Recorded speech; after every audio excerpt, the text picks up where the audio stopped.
Over 1,000 students and staff walk the hallways of Millbrook on a daily basis, each with their own story to tell. But today, we're only going to focus on one story, Ben Baker's. Ben was born on New Year's Eve 1987 in Sulphur Springs, Maryland, where he spent most of his early childhood doing many of the same things that kids his age did. When he was little, Mrs. Baker and I think your sister went to the mall, and Barney was making an appearance, so he was young enough to enjoy Barney. And somehow Ben got to touch Barney, and he said, "It's magic." Part of this magical childhood included a hefty amount of sports. I think the teams he's been on have enjoyed some success, and Ben's always, I remember in 5th grade, I remember one of his teachers told me one time, said, "Your son has really good hands catching a football," and then played over in Clark County with Lee Liggins, who I think a lot of folks know. Lee could have pretty much scored every time he touched the ball running, and part of the Pioneer Sports Network crew, Willie Turner, knows this, that they decided to throw the ball some, and I think Ben ended up with 10 or 11 touchdown catches. The athletic prowess that Ben gained from playing sports early in his life has helped him to develop into the athlete he is now. Now, I know what you're thinking. Ben Baker? Riding the pine? Bench warming Ben Baker? The same Ben Baker that scored fewer points this season than Kobe Bryant did in one half against the Raptors? Yes, that Ben Baker. Why? Well, for starters, although Ben has only started 2 games as a varsity player, he contributes a lot from the bench through a style of play that Pioneer basketball coach Scott Mankins puts best. Controlled. He understands what his limits are. He doesn't try to play beyond what his limits are. He's under control when he's on the floor. He can come in and gives a spark defensively. He can hit a big bucket for us every now and then, get a key rebound for us, but he's just under control when he's on the floor. This controlled style of play has earned him a distinction that no other current player can claim at Millbrook. 2 district titles in 2 different sports, one in basketball and also one in baseball. Control isn't the only way to describe Ben's style of play, however, as senior John Morgan explains. He's a hustle player. Does whatever he can to get the job done. Morgan isn't the only player to take note. Captain Mike Gross also had something to say about Baker's work ethic. Oh, it's the best of anybody on the team, I can say that.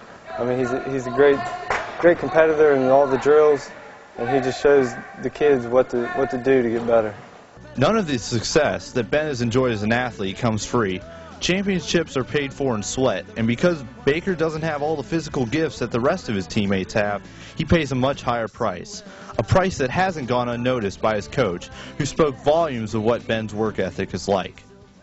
Tremendous. It's one of the best we've got. He works in season, out of season.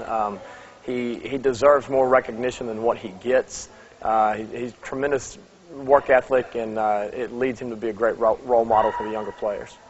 Even Ben's sister has nothing but praise for Ben's hustle. Yeah, because I can see, like, he works hard at school, and he got an UVA, and basketball, I guess he's a leader, and just seeing him, I can sometimes see situations that he's in, and then kind of put myself in them too, and see.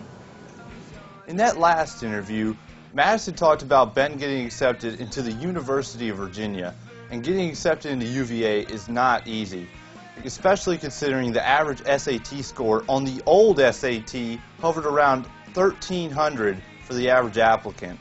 Even though the Cavaliers lose by about 1,300 to the Hokies every year in football, getting accepted into UVA is a big accomplishment, and one that's especially proud of this accomplishment is Mr. Copenhaver, and when we talked with him, he noted a lot of the same qualities that the basketball team noted about Ben.